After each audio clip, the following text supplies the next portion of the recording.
Hello, and thank you for tuning in to this TripHacks DC fall live stream. My name is Rob.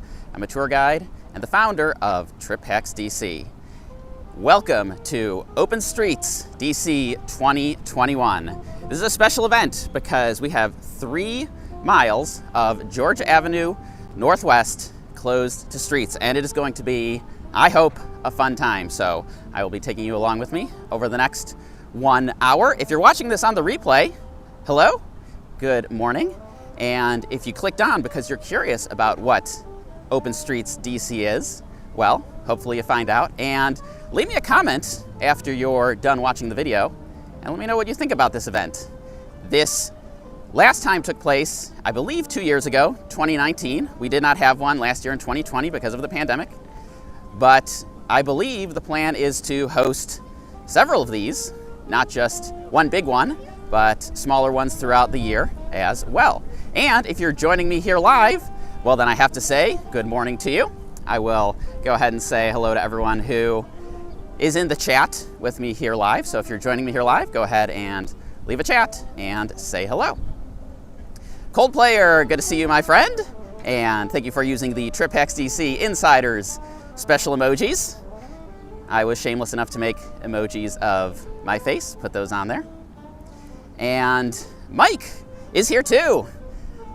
I'm glad to hear it, Mike. If you live in DC and you are either here right now, live, or you're watching this after the fact, but you came here earlier, let me know how it went. Let me know if you had fun and what you thought the best part of it was. Eddie Saunders, good morning, my friend. Another TripHacks DC Insider is Eddie Saunders. And Village Food Tours, good to see you. How are things your way in Florida? It is a beautiful day here in Washington, D.C. Now, this street behind me, the one, let me see if I can turn it, with the snow removal equipment on there, that is Missouri Avenue Northwest. That is where DC Open Streets begins. And this is Georgia Avenue, the street that I'm on right now. And as you can see, I'm in the middle of the street because the whole purpose of this event is to close the street to traffic and to let people enjoy, whether that's on foot, like me, on bike, like the folks who just rode past, on scooter. Basically, any non-motorized vehicle is welcome to enjoy 3 miles of car-free Georgia Avenue today. So I will go ahead and flip the screen around and we will begin our walk here today.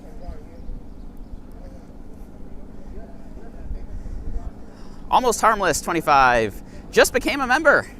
So that means, Almost Harmless 25, that as a TripHacks DC Insider, you will get to tune in to the extended Insiders Only live walk, which will take place immediately after this is over. And Cold Player, I hope will be there. Eddie Saunders, an Insider as well, will get a chance to join me for a bit of an extended live stream. Nasu Flyer, good morning. And Robert Hughes, good morning, my friend. Almost Harmless 25 here last weekend and had a great time. Very glad to hear it and glad that you found the tips and the videos helpful. Jay Stewart, good afternoon in your part of the world, my friend. Watching with Claire and Charlie and counting down the days until August 2022.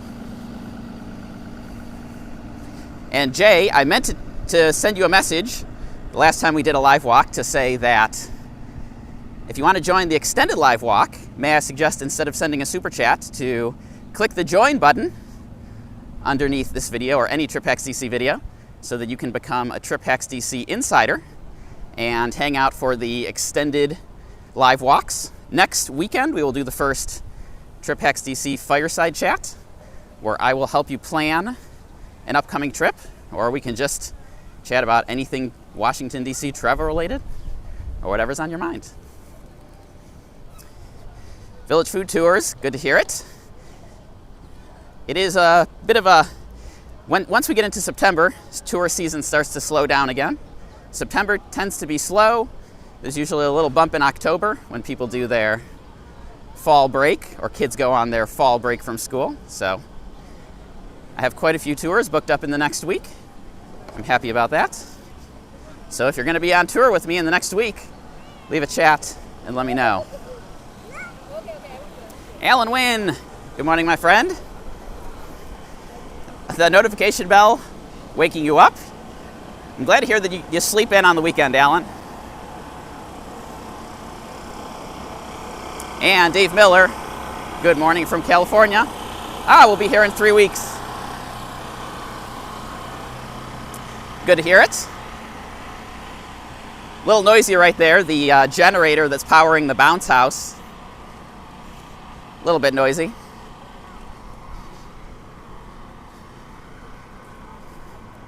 All right, Mike is over on Georgia and New Hampshire by the live music. I started over there. So what I did was I took the metro from downtown. I rode the Green Line to the Petworth, Georgia Avenue Petworth station. That's over at Georgia and New Hampshire. And then I took a Capital Bike Share bike and I rode it all the way up to Missouri Avenue.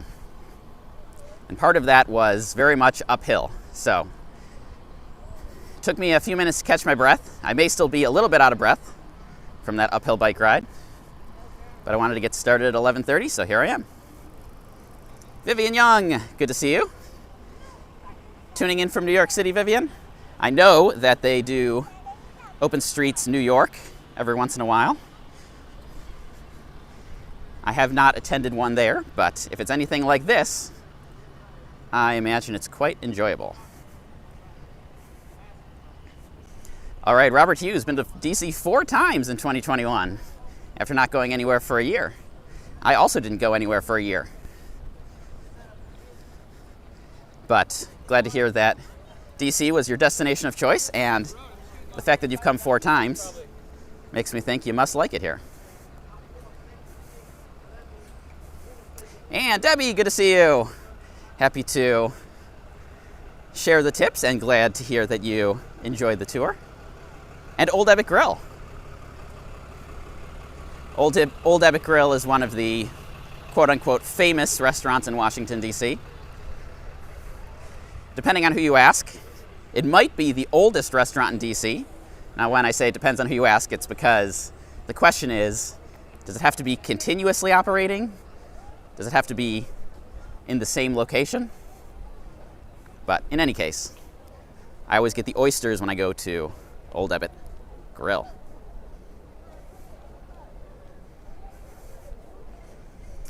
All right, Eddie Saunders, big fan of these types of events. Had a few in Raleigh pre-pandemic. It was so busy. So I was actually quite curious to see how busy it was going to be today. So never quite sure how many people are going to turn up for an event like this. Sometimes the neighborhood festivals can get quite busy. The H Street Festival, for example, a couple weekends ago, quite popular, quite busy. But this one, I mean, there's 3 miles of Georgia Avenue. Got to give props to these rollerbladers here, because this is an uphill stretch right here. So I was struggling on that Capital Bike Share bike, I'm not going to lie. And I have not rollerbladed in a long time, so if you can rollerblade uphill, props to you. Vivian Young has Open Streets in New York City too. Good to hear it. What's your favorite thing to do in DC, Robert? I'm curious. 4 trips means you must have gotten to do quite a few things. So I'm curious what your favorite thing was.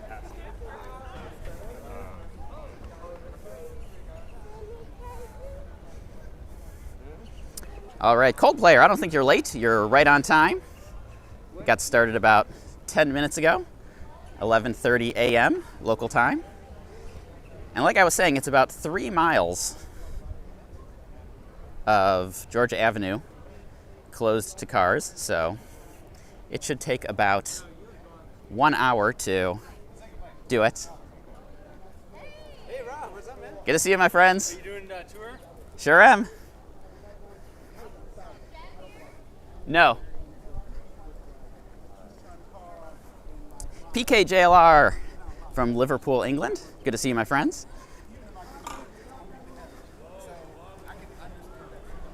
Debbie L. loved the Willard Hotel. That is one of the TripHacks DC recommended hotels.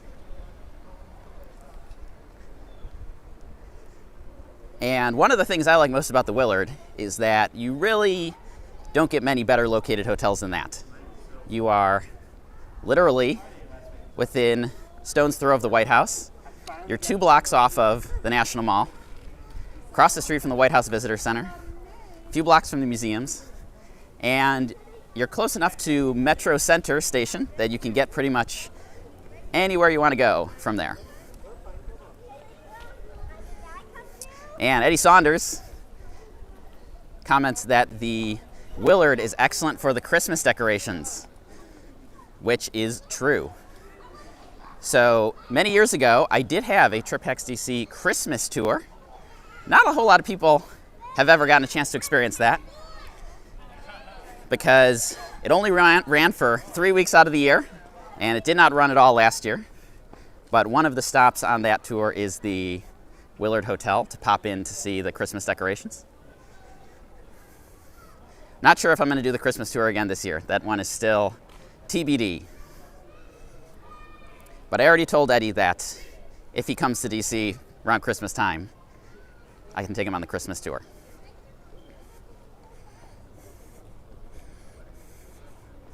Now, one thing I'm quite fascinated by is the fact that a lot more people on rollerblades than I was expecting. Now, I was expecting plenty of people on foot, on bike, scooter, skateboard. I was not expecting so many rollerbladers.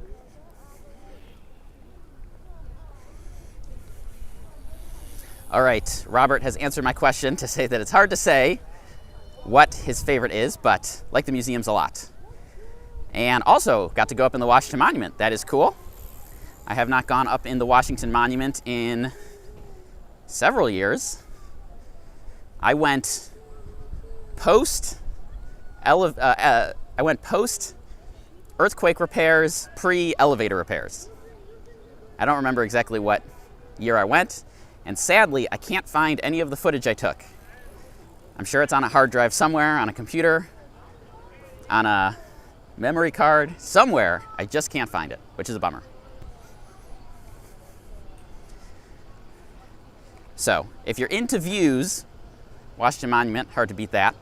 The old post office tower, another view that I used to recommend, still closed. At least I believe it's still closed. Oof, sorry to hear it, Eddie. Work has squished the fall trip. That's a bummer.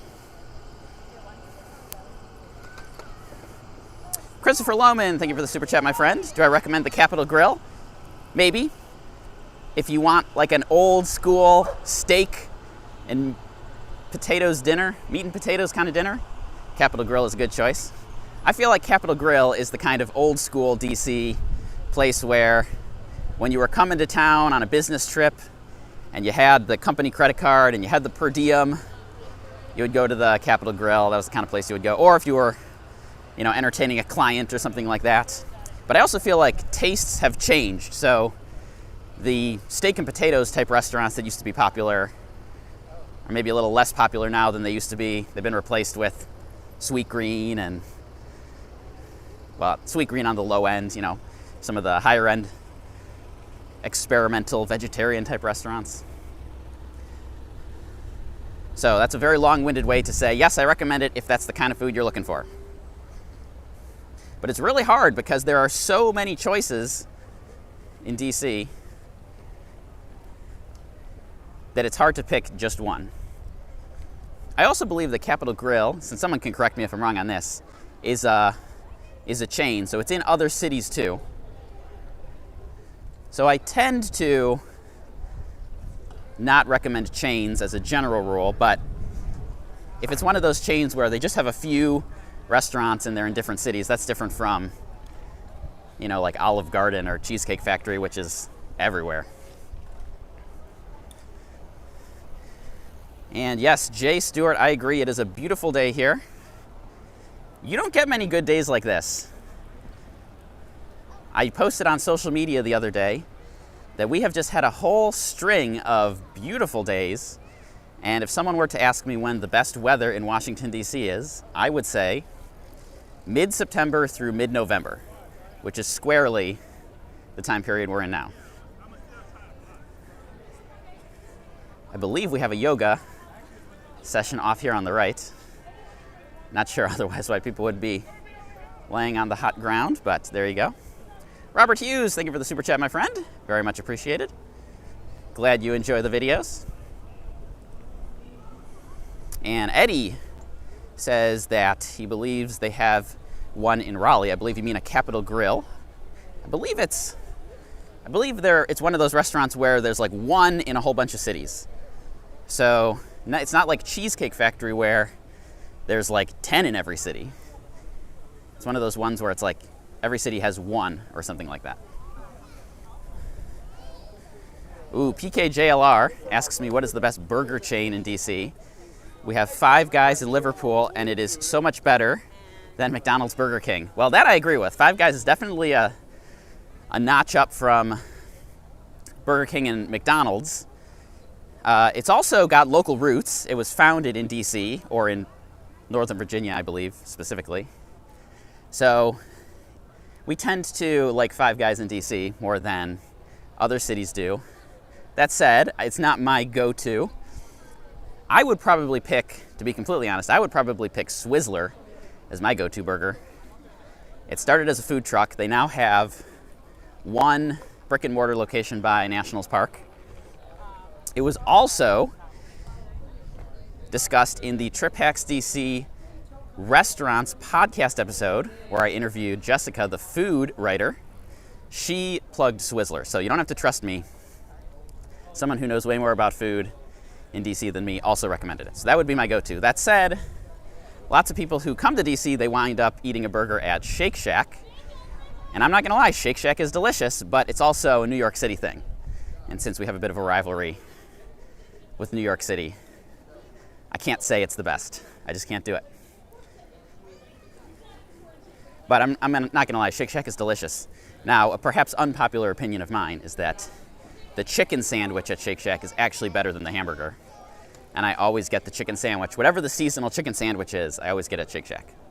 So the last time I went there, I got the hot honey chicken sandwich, and it was delicious. I think that was seasonal, so I think that one might be gone by now. And Robert Hughes, a favorite place to eat is definitely Founding Farmers. Ooh, that's a controversial one. So if you go and listen to that podcast episode about restaurants with Jessica, the food writer, I asked her specifically about Founding Farmers. And the gist of it is that Founding Fathers is a restaurant where you can take a bunch of picky eaters and everyone will find something they like. So it's kind of a something for everyone kind of restaurant. But if you're like looking for experimental, if you're looking for something new and novel and different, you're probably not going to find it there. So it's really a question of whether you're looking for comfort food, or whether you're looking to expand your boundaries. Eddie Saunders says, yes, they're good but pricey. I assume we're still talking about Capital Grille. Not sure what they are referring to there. And PKJLR is going to try Swizzler. Good to hear it. Yeah, Five Guys has roots in the DC area. I can't remember the exact story, but I believe that the Five Guys, who it's named for, are local to the area, or at least somewhat local. There are two Five Guys branches in Liverpool now. Interesting. It's always fascinating to me when food like that goes international, because you never know if it's going to stick. You know, some fast food, it's more popular overseas than it is here. And some, you know, like Starbucks has tried to expand into every single country, and some countries love it, and others it just doesn't stick.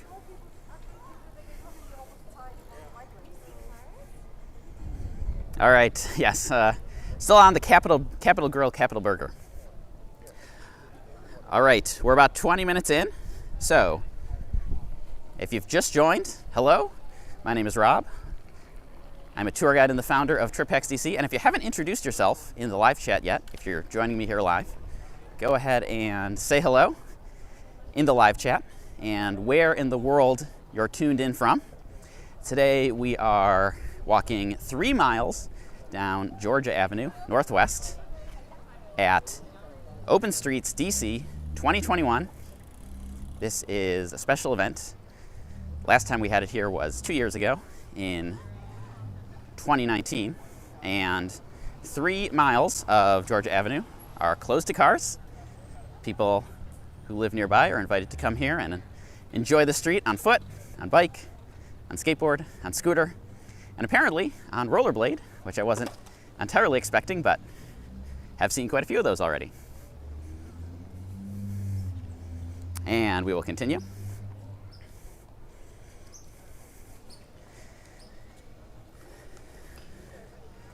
Okay, PKJLR says Wendy's is trying to grow in the UK again.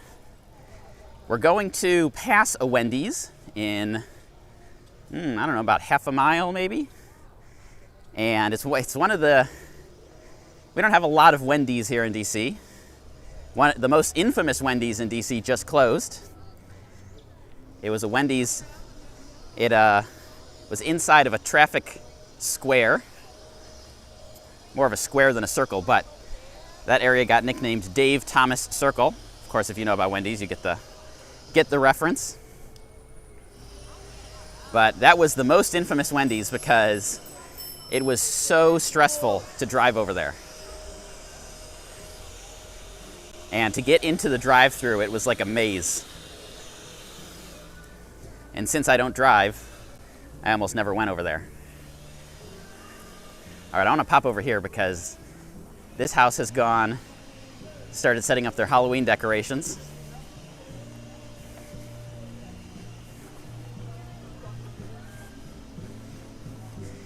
And Halloween decorations are pretty popular in DC, but this family seems to have really gone above and beyond.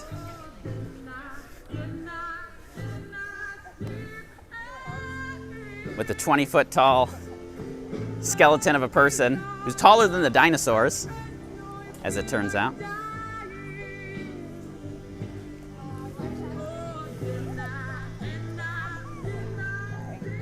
Excuse me.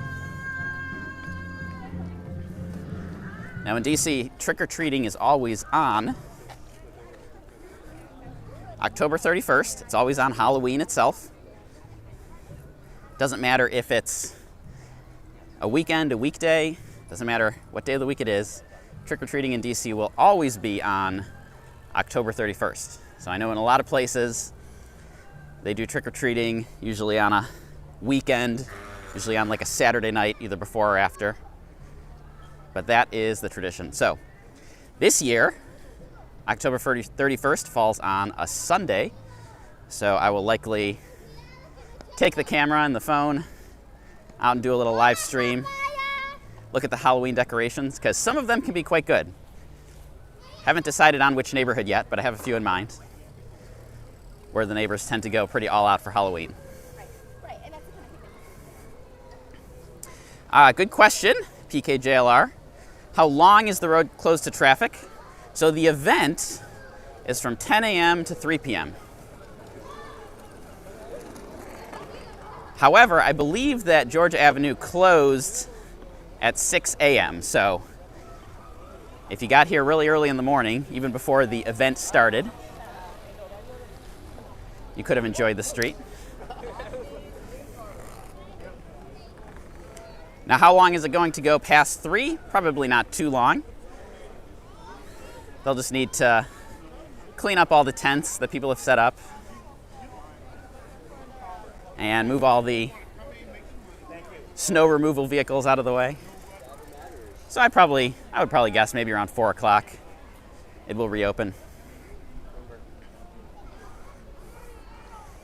Jay says, Halloween is not such a big thing in the UK, but seems very popular in the USA. Can't speak to any other countries, honestly. It's very big in the US. It's definitely very big in DC. At least trick-or-treating is. Now, trick-or-treating culture is different in different parts of the country. And I think a big part of it is, well, how close together are the houses? Because one of the cool things about DC is that in a lot of neighborhoods, the houses are very close together.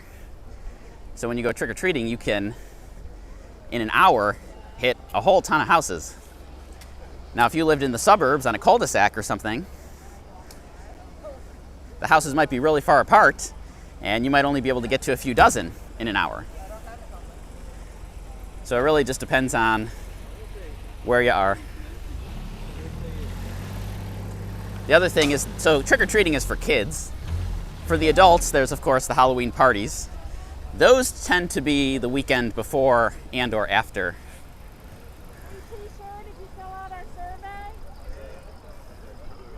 Free t-shirts if you fill out a survey. I do enjoy a free t-shirt, but don't really have any hands free for filling out the survey right now. So I will pass on that.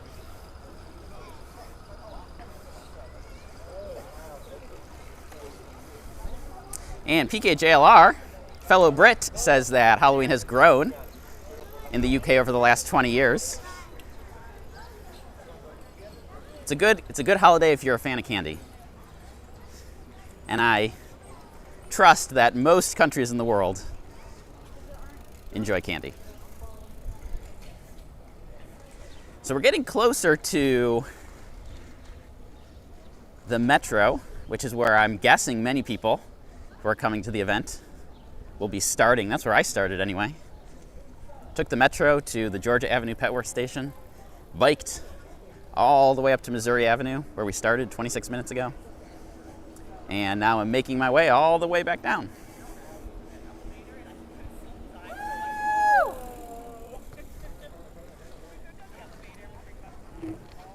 Not sure if that person was trying to get in the video or not, but she was quite excited. All right, Jay, yes. If you need a bigger size t-shirt, send me an email, because the story about why the t-shirts are the way they are is long and boring, but I can potentially get you a bigger t-shirt if you just send me a message and say which one you want and what color, what size, all that stuff.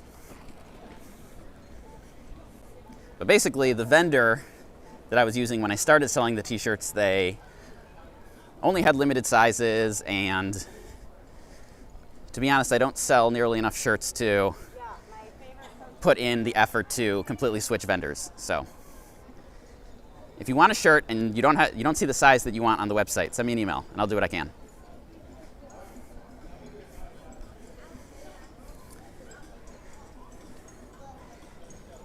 And PKJLR went to Dublin, Ireland 5 years ago when there were many Halloween decorations. That's interesting to hear. I'm curious if it's a similar style of Halloween decoration. You know, the ghosts, the goblins, the skeletons.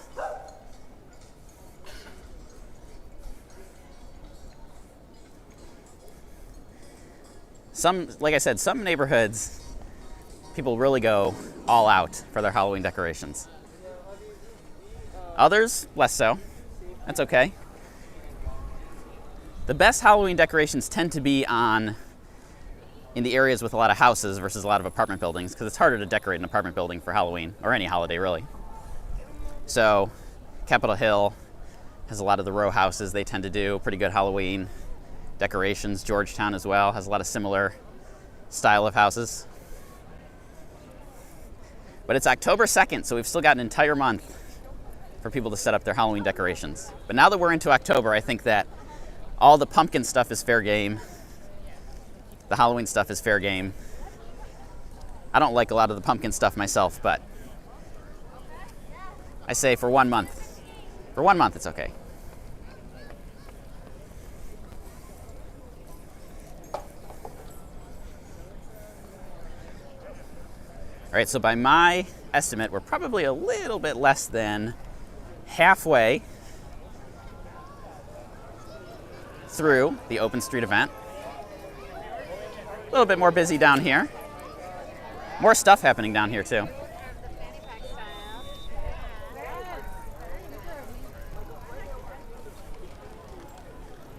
And Jeff J normally hangs out in Northwest. Any neighborhood in particular? Northwest is a big place. An entire quadrant of the city, the biggest quadrant, in fact.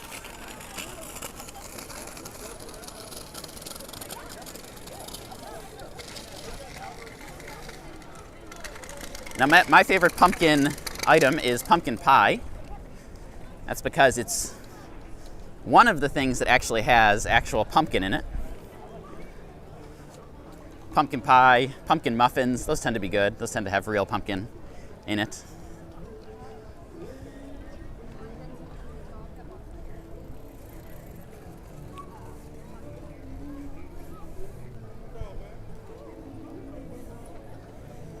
So quite a few things set up over here to the left.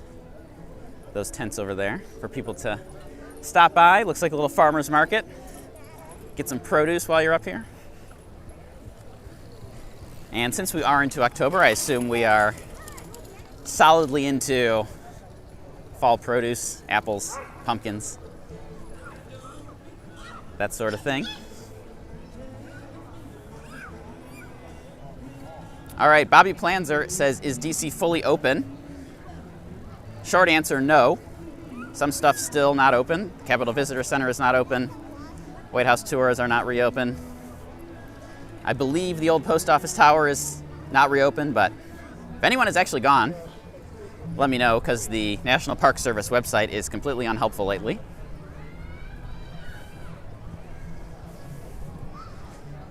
However, DC is certainly open enough to come on a trip and to have a perfectly nice trip. I believe Robert was saying earlier that he's been to DC 4 times this year. I think that's really all you need to know.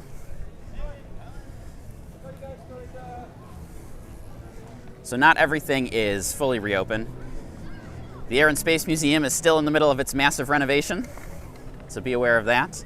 Some of the exhibits at some of the museums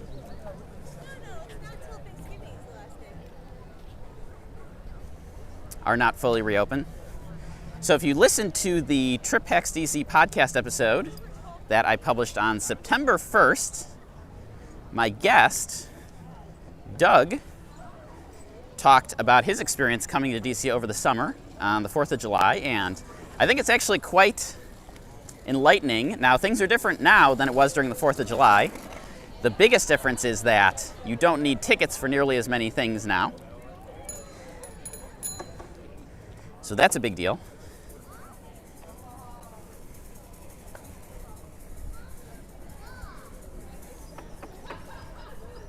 But he described kind of some of the limitations, the fact that, for example, one of the museums they went to, they were trying to find some food for the kids, and the food vendors were still closed. So the museum is open. Not all the exhibits are open. Not all of the food vendors are open. So if you're expecting everything to be like it was in 2019, it's not going to be like that. If you set your expectations correctly, you can have a perfectly good trip.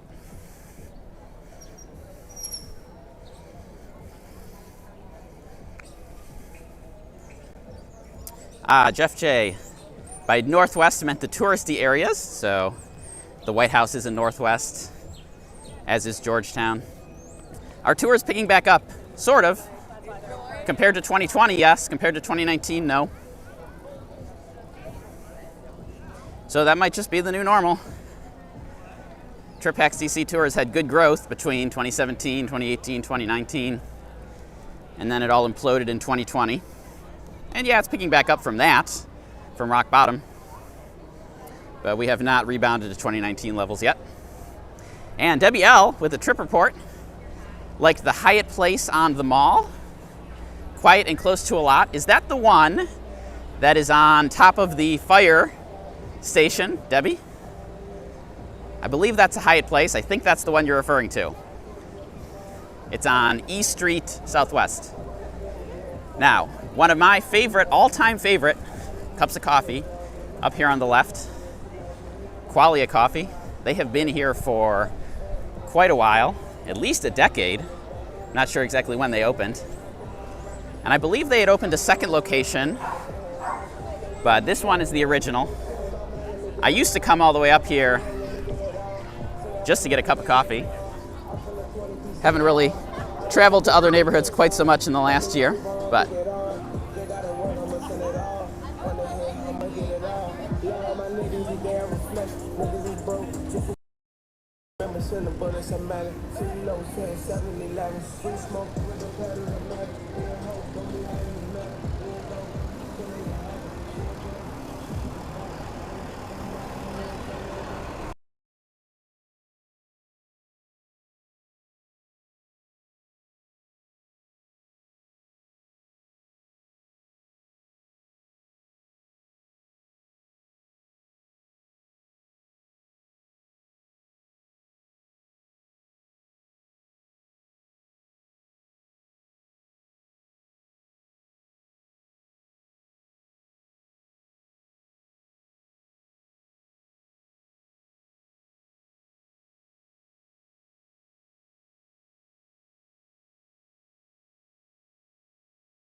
All right.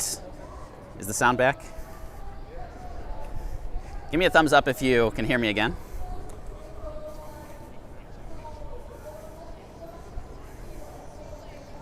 All right, now we have mixed reports of yes and no sound.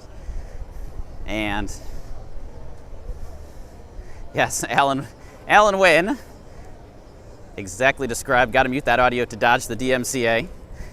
So when I did the very first ever one of these live streams, it was the one I did around Christmas time, and I walked past the National Christmas Tree and they were playing some Christmas songs, and I get an email from YouTube later that day that I had used some copyrighted music in my video. That was a bummer.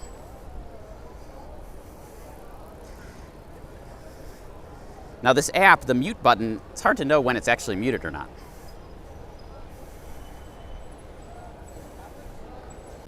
All right. Robert, if you want to take the tour, you can sign up for a private tour with just 2 people if you want. I have solo travelers take the private tour, including, I believe, this week I have a solo traveler taking the private tour with me. And PKJLR says it looks like it's good weather in DC. I can confirm excellent weather in DC today. All right, let me skip over all the sound, no sound comments. Jay Stewart asks, so the white flag's still up by the White House? Yes, they're coming down tomorrow. Tomorrow's the last day. Or today, I guess, is the last full day. I reposted on Twitter and Facebook yesterday. National Geographic photographer did a really amazing time-lapse photo of the flags near the White House.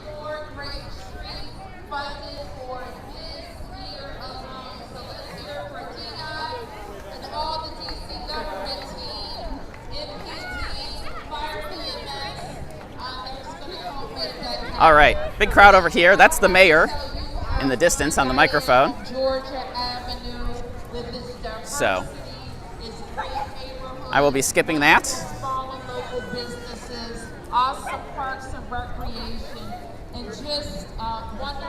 But you can probably hear her on the mic. Sounds like they have it turned up quite loud.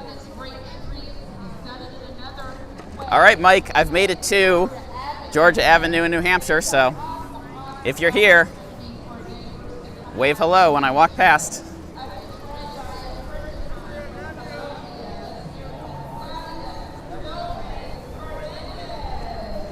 And make sure you tell me who you are, so I actually know who you are, because I don't know what you look like.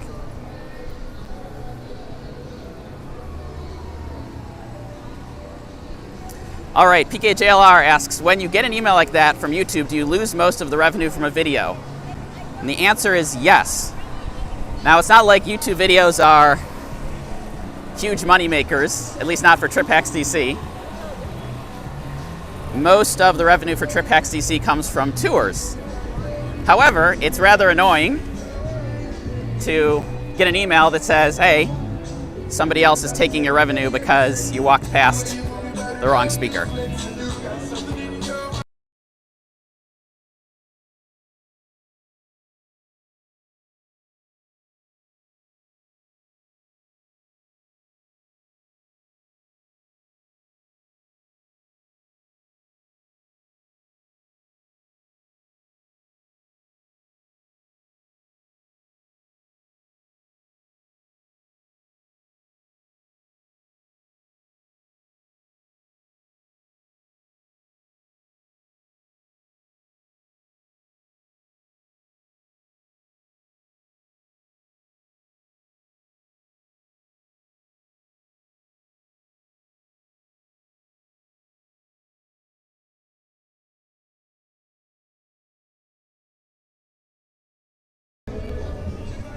Okay, we're getting to the part of the street where there's lots of speakers.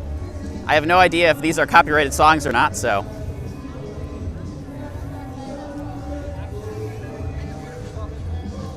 If the sound goes in and out, that's why. Eddie Saunders, thank you for the super chat, my friend. Hopefully you can join the extended walk in a half an hour. And if you're curious about the extended walk, you can click the join button under the video.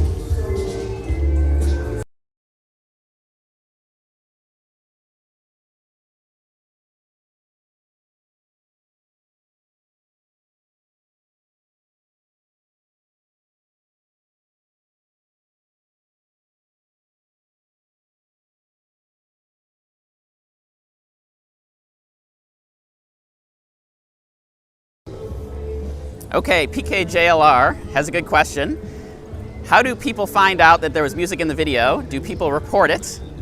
And no, it's actually all automatic. So copyrighted music, at least the most popular songs, are all loaded into YouTube, into the back end, and then if you use that song in your video, it automatically detects it. Usually it happens immediately. And when you upload a video, it'll actually tell you before you press, the button to make it live that you have used an illegal song. But on a live stream, I can't control what people are playing nearby. So on the live stream, it usually doesn't come until a little bit later. But no one necessarily has to report anything. It's all completely automatic. Everybody out on new?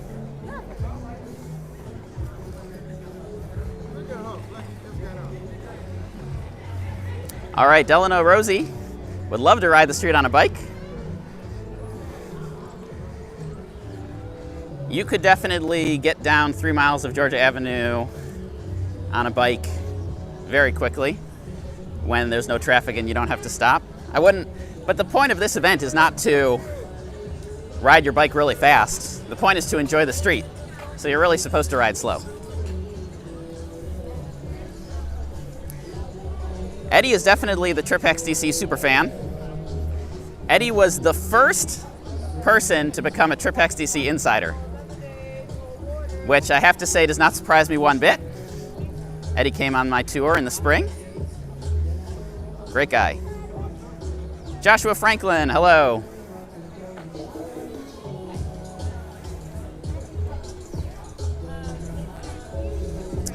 Yes, lots of questions about the music. I don't know what the percentage is, or if it's everything or some of it.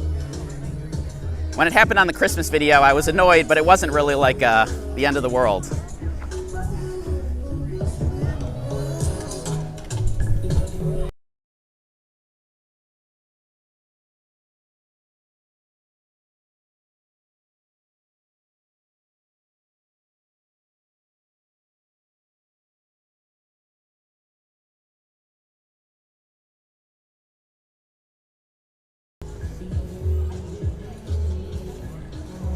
Well, I'll tell you what, if Eddie comes back to DC this winter and we can squeeze it in, then we'll do a live stream together. Because I do have 2 microphones now, and I am hoping to have more special guests on the live streams this year. So in the spring, I did a live stream around the National Cathedral, did have a special guest for that one, and thought that worked out pretty well, so hopefully there will be more. Of course, only if Eddie wants to. I'm not gonna have someone on a live stream that doesn't want to do it. And Coldplayer is bummed because they weren't the first insider. I believe you were number 2, Coldplayer. Eddie beat you to the punch. I posted that video announcing it, and he must have had his bell notification button clicked. Got the notification right away, and became an insider. Tim from North Carolina, cannot wait to be there Thanksgiving. Good to hear it. Are you going to be here on Thanksgiving Day? Thanksgiving Day is one of my favorite days in DC. It's funny, I was just speaking to fellow tour guide from New York City, Megan, who has a YouTube channel called The Megan Daily. You should check it out. And she was asking me if it's crowded in DC on Thanksgiving, because in New York City, Thanksgiving is prime time with the Macy's parade and everything. And the funny thing is that it's the complete opposite here in DC. Very, very slow. It used to be the day that I recommended you go to museums if you live here and you weren't busy in the morning, because there really aren't too many people visiting from out of town, and so you can really kind of have the place to yourself. All right, people are voting for a live stream with Eddie, so we're gonna have to make this happen if you come around Christmas time.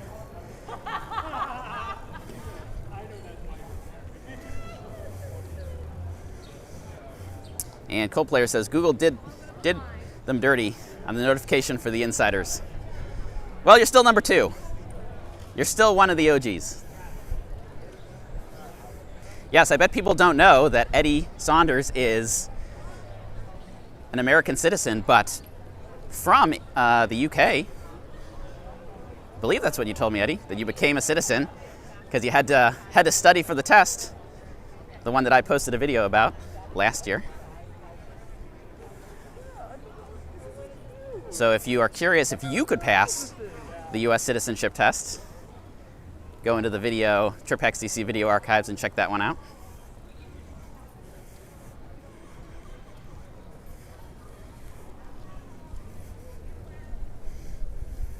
I feel like being a tour guide definitely helped me out. I got all the questions right. However, a lot of them, for someone from another country, can be quite challenging. So I'm always super impressed with anyone who becomes an American citizen by passing that test, because if you didn't grow up here and you didn't learn all the founding fathers stuff and the US government stuff in school, it can be a challenging test.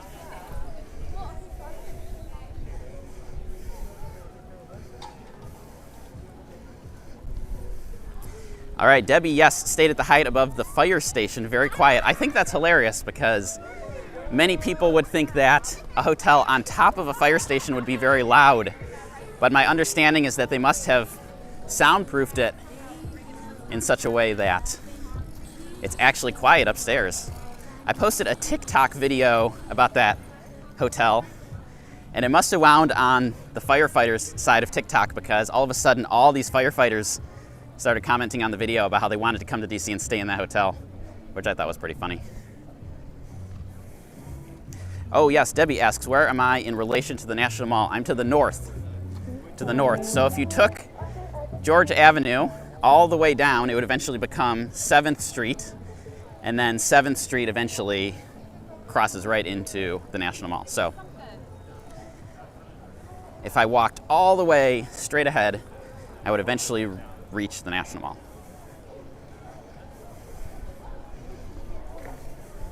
Oh yeah, take them. And yes, PKJLR noticing much busier on this part of the street.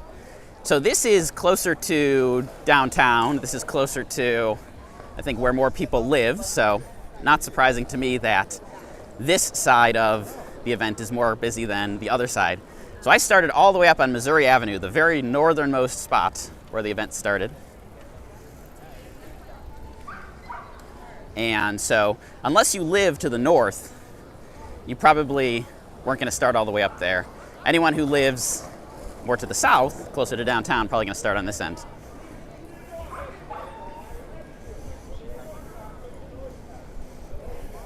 All right, Delano Rosie asks about the USDA cafeteria or the Bureau of Engraving and Printing. Yes, I would like to know about the Bureau of Engraving because I tried to get information on that lately and could not get a definitive answer. I even tried to contact them, but I think my message just went into a black hole. The USDA cafeteria, I believe, has not reopened. The federal government cafeterias are probably not going to reopen until more people who work in those office buildings go back to the office buildings.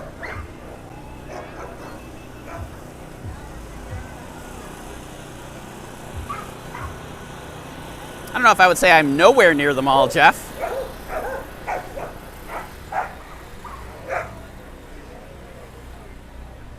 I'm not directly adjacent to it, but a few miles away. Would eventually get there if I kept going all the way down the street.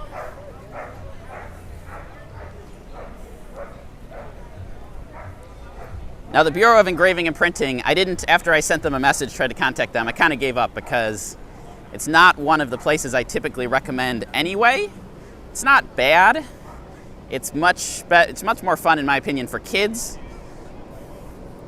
So if you have kids in your group, it can be a fun thing to do.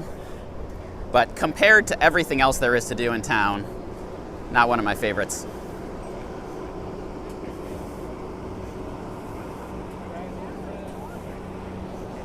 So PKJLR asks, asking the tough questions. Do people object to the road being closed? I'm sure somebody does. But the thing is, in DC in September and October, you basically have to expect roads are going to be closed somewhere for something. September and October is marathon season. Last weekend there was the DC bike ride. That closed a whole bunch of miles of roads.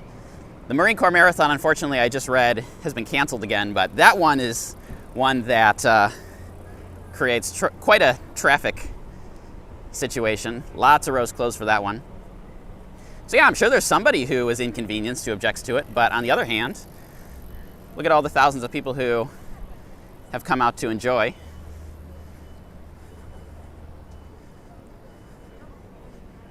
And from what I've heard, this is going to be the first of hopefully several of these. And so they'll do different neighborhoods, different parts of the city. So if you're curious, want to see more, and they do more in the future, let me know so I know that I should mark my calendar for when they're going to be happening. Thank you for the super chat, Jay. Can't stay for the extended walk, unfortunately, but enjoy a cold one. Thank you very much for that. Not sure if that person knew me or just wanted to wave to the camera, but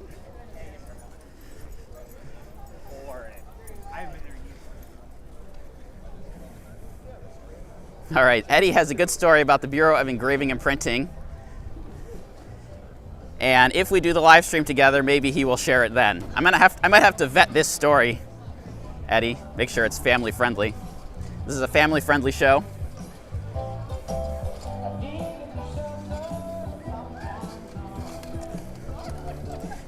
And yeah, I was watching the local Channel 4 news this morning, and I believe they said that they were expecting potentially 30,000 people to come to the event. Now, I have no idea how they get the actual number, because it's not like there's a turnstile here that everybody's walking through, so they can get the counts. And also, it's 3 miles long, so there's a whole bunch of people all at different spots on the route. But 30,000, that's a lot. That's like a Nationals game. Above average attendance. There's a lot of stuff happening in DC today. We've got Open Streets DC right here. We've got a women's march downtown. We've got a Nationals versus Red Sox game at 4 o'clock. Probably other stuff I'm forgetting. That's the thing about fall in DC, is that Saturdays and Sundays during September and October is when all the special stuff happens. So it's really hard to keep track of it all. So summer, June, July, and August, that's when everybody visits from out of town. September and October, that's when all the cool stuff happens for the locals who live here.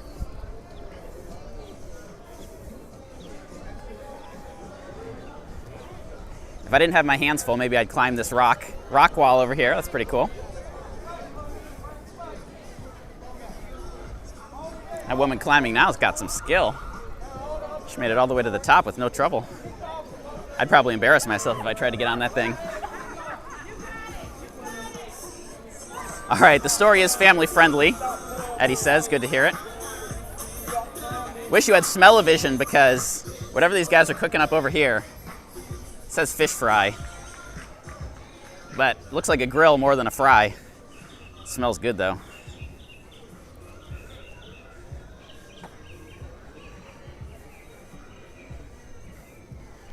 All right, everybody's putting a lot of pressure on Eddie to do this live stream in December. So I think it's got to happen now, Eddie.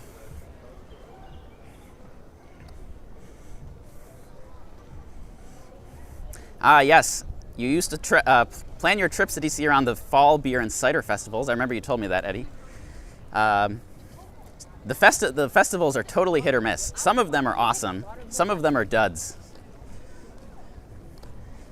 There is a beer festival coming up, I believe, next weekend, Snallygaster. That's one of the ones that tends to have a better reputation. So I think a lot of people will be attending that. I did look at tickets, but I think I have a tour next Saturday and Sunday, and it seemed like it would be a lot, so I might skip it. Also, it was too late for the VIP. And with a lot of those beer festivals, if you don't have the VIP ticket, it gets super crowded during the general attendance. So you really got to spring for the VIP if you're going to do it.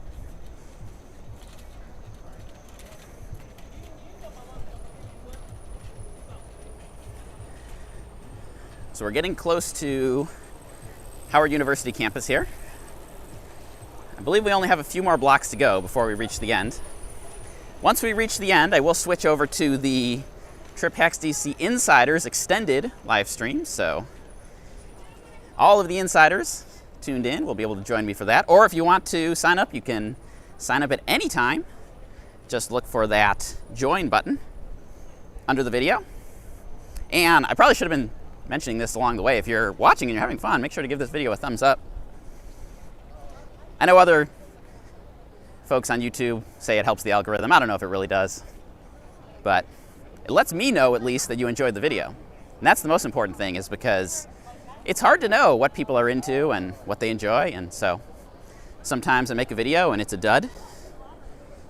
Sometimes I make one that I don't think will be that popular and people love it. So it's helpful for me to know.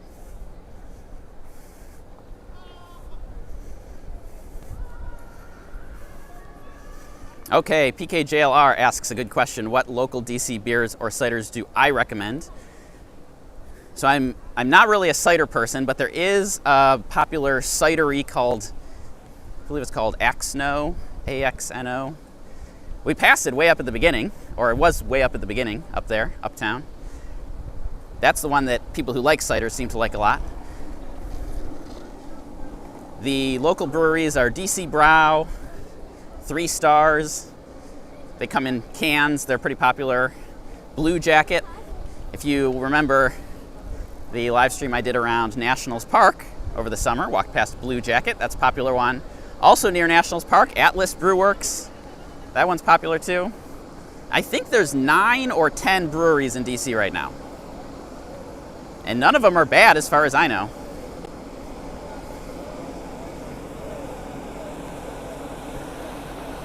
I saw that some of them were having Oktoberfest parties last month. Those are probably mostly over. I was thinking about checking out the Oktoberfest at the Atlas Brewworks, but waited too long and then forgot about it. I think it was happening on a Wednesday or a Thursday.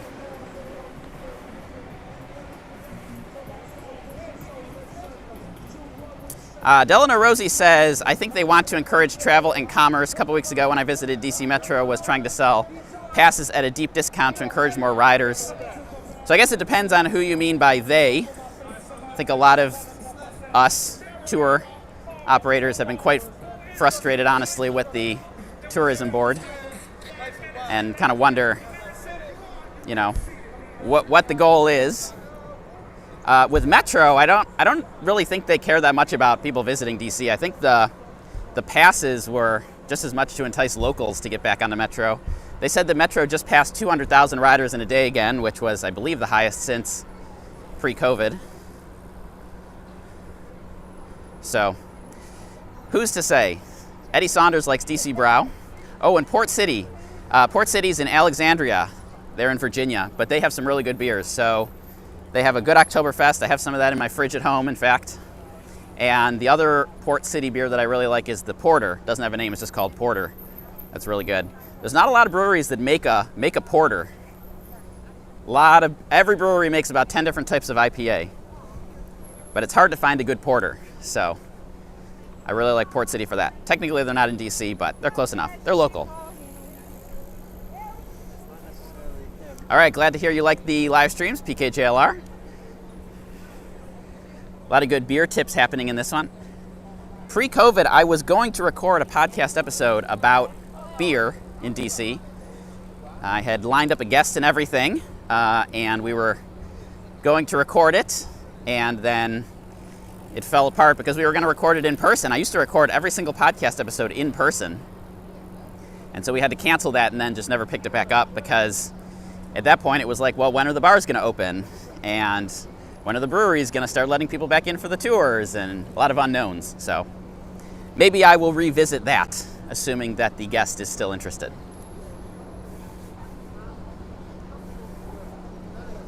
We're almost to the end. We've made it all 3 miles. Took a little over 1 hour, which is almost exactly right. That's about as fast as I walk. I walk about 3 miles an hour. I can walk faster. I can speed walk. Or if you've come on tour with me, you know that I can slow down a little bit too. But 3 miles an hour tends to be my average speed.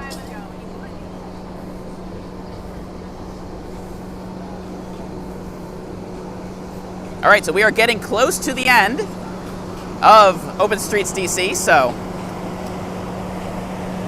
I will begin saying my goodbyes. Thank you everyone who tuned in with me live. If you're watching this on the replay, leave a comment down there, and let me know what you thought of the event. If you were here, let me know that you were here and what you thought about it. Or if you weren't here, but you live in DC, maybe you'll want to check out one of the future Open Streets events that they do, assuming that they continue doing these. We'll see. And also, give this video a thumbs up if you enjoyed it. It helps me know that you had a good time and you enjoyed the video.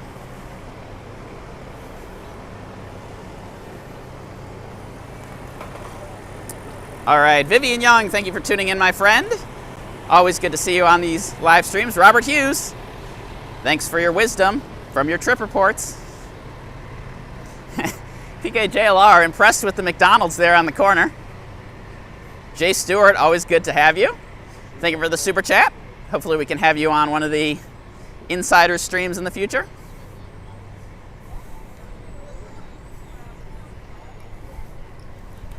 Esosa goes to Howard. Are you nearby?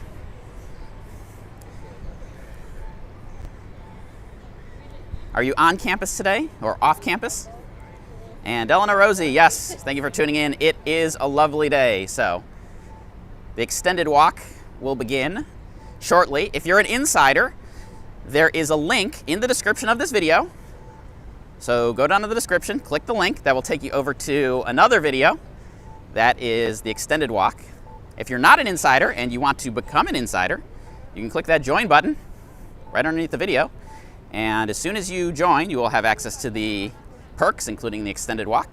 I also posted a link to it in the community feed. So if you aren't usually one to check YouTube, you can go over there. The community feed, I've been posting a few messages to insiders only, so you can find insiders specific stuff over there. And Esosa is on campus. Well, get out and enjoy Open Streets because it is quite fun. And you're here, so you might as well enjoy it. All right, so I will see the insiders in a few moments. Gary Sorensen, thank you for tuning in, my friend. Good to see you. And for everyone else, thank you for tuning in, joining me for Open Streets DC 2021. Make sure to subscribe to the channel if you haven't already. Tons of Washington, D.C. travel tips. And this fall and winter, I will be doing more of these live streams, including potentially with some special guests. But as I say at the end of every video, enjoy your trip.